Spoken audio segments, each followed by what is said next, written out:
Salut, bienvenue dans le fond du garage. Aujourd'hui, une vidéo ultra courte. Je vais vous montrer comment je change le phare avant sur mon Indian. C'est ultra simple. C'est parti.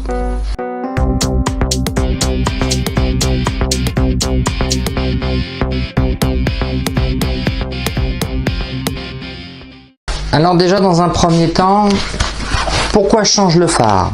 C'est assez commun en fait.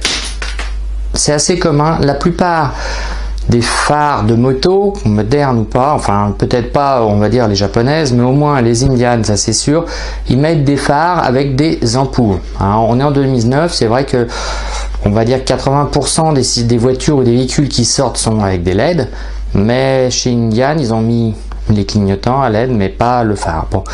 Donc ça c'est un point, donc du coup ça éclaire mal, enfin clairement hein, ça éclaire rien en fait, hein, donc voilà.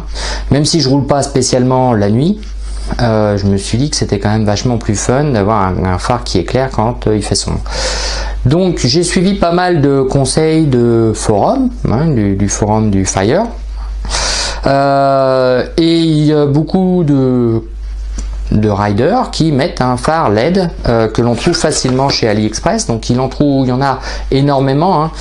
J'en ai pas à vous conseiller, il faut juste regarder, trouver celui qui vous le plaît, parce que au final il y en a avec fond clair, fond noir, avec ruban de LED, enfin il y a énormément de formes de design, même à l'intérieur, différents. Le plus important c'est de trouver la bonne dimension du phare, parce que il en existe des 5 pouces 3/4 comme donc 5,75 comme celui pour la bobber Indian Scout. Il en existe aussi des 7 pouces, donc ça commence à faire des gros trucs, ou des plus petits. Voilà. Donc là c'est un 5/3/4, pas 9/3/4, 5/3/4 de pouces, donc de chez AliExpress. Donc il n'y a pas de numéro, il n'y a rien, hein. Donc il est livré comme ça, bien emballé. Voilà. Et dedans on retrouve quoi? On retrouve le phare et la notice. Alors la notice, c'est, enfin voilà, c'est la notice. Voilà. Mais en même temps, il y a rien, hein. C'est juste marqué comment l'installer. Alors rapidement, l'installer, c'est enlever l'autre. Hein. Il y a 2 étapes. Se référer au service et au manuel de service du véhicule, enlever l'ancienne lampe en retenant le système de maintien, déconnecter l'ampoule, et l'installation c'est reconnecter le phare et remonter le tout. Voilà, donc ça c'est clair. Donc moi je l'ai pris avec le fond noir pour que ça aille avec la moto. Il y a un ensemble de LED. Alors il y a des LED partout, hein, parce que normalement on a la veilleuse et tout, mais là en fait il y a uniquement deux systèmes. Il y a le phare et le plein phare. Point barre. La veilleuse est directement intégrée en fait. Ça s'allume directement. On a donc juste un câble de base comme ça, où on plug comme le phare classique, hein. Enfin comme si c'était une ampoule. La profondeur c'est peut-être un peu plus profond qu'un phare à lampe, hein, donc ça c'est à prendre en compte, surtout qu'il y a le câble qui sort pas au milieu mais sur le côté. Le système des LED est là pour le refroidir, puisqu'ils sont tout le temps sous tension, hein, maintenant avec la nouvelle loi. Donc voilà, donc il est indiqué pour monter sur Scout, hein. Bon, ça doit être un site chinois, c'est souvent celui-là qu'on voit. Allez, c'est parti dans l'étape.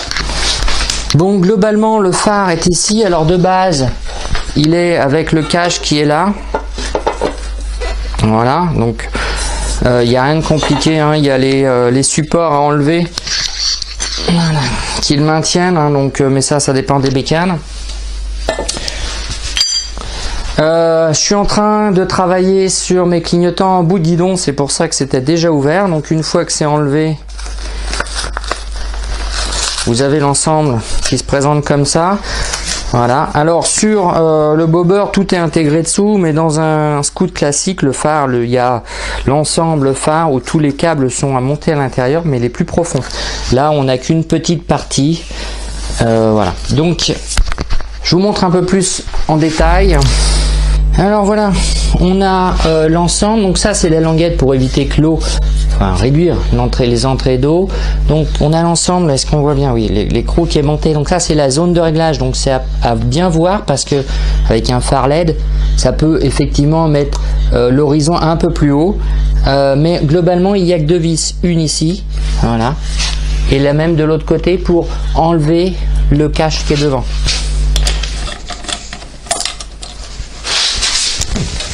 Voilà.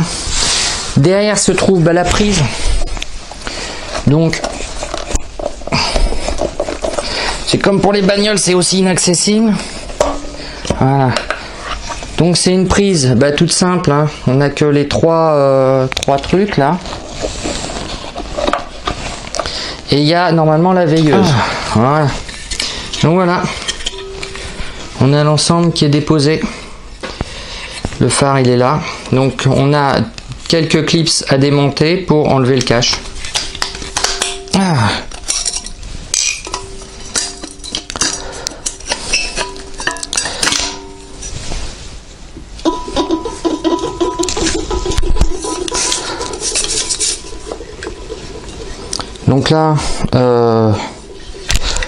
Donc là ça, il y a un petit téton de centrage ici sur le phare d'origine, là qui correspond au bas du phare, donc ça permet de savoir comment mettre celui-là. Donc la bonne question c'est où se trouve le bas, où se trouve le haut. A priori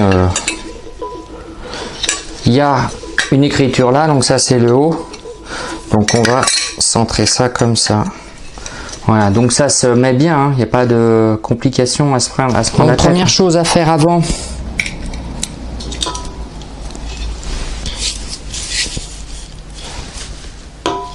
c'est de, bien entendu, enlever l'ensemble lié à cette petite lampe. Alors il faut remonter jusqu'à la prise. Hein. Il y a une prise à l'intérieur, d'accord, elle est protégée dans le pack, donc on la démonte, voilà, voilà, donc ça c'est la première chose. On la remet dans le phare d'origine,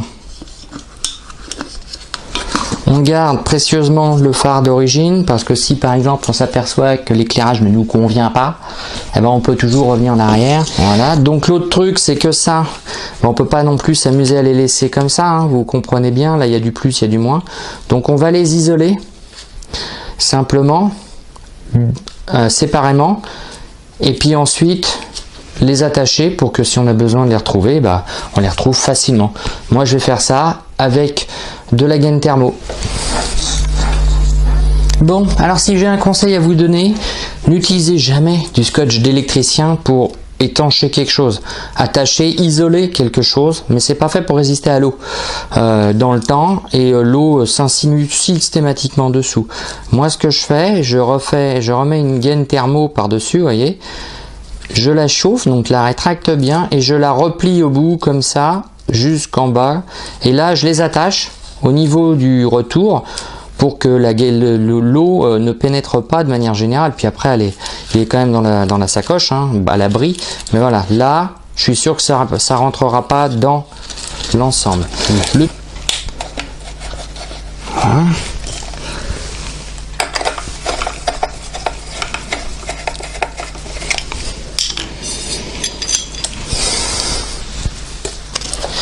Le bloquer dans l'intérieur, voilà, c'est pas mal ça. Bon voilà, en théorie j'ai juste à remettre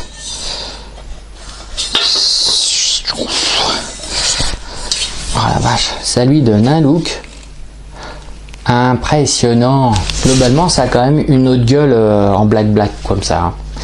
J'hésitais à acheter une grille, mais je crois que je vais la faire probablement en alu, en vieil alu, ou alors en petit inox, une micro-tôle inox découpée comme je veux avec un logo qui va bien. Ça devrait pas trop atténuer l'éclairage, et puis je roule pas spécialement de nuit. Donc, alors voilà, c'est assez simple de changer un phare. Il en existe à peu près toutes les tailles hein, au niveau des phares ronds, donc pour des motos modernes et les motos anciennes. Attention toutefois pour les motos anciennes, il y en a qui sont incompatibles parce que dans certains cas de figure, il faut rajouter systématiquement une résistance pour conserver un minimum d'impédance pour le fonctionnement des systèmes de relayage de certaines motos. Donc voilà, c'était juste une petite vidéo ultra courte, enfin voilà, beaucoup plus courte que d'habitude, en attendant d'avoir le matos pour finir le reste. Ça commence à ressembler à un truc qui me plaît beaucoup mieux. Il y a encore du boulot, mais ça devient bon. Allez, à ciao dans le fond du garage.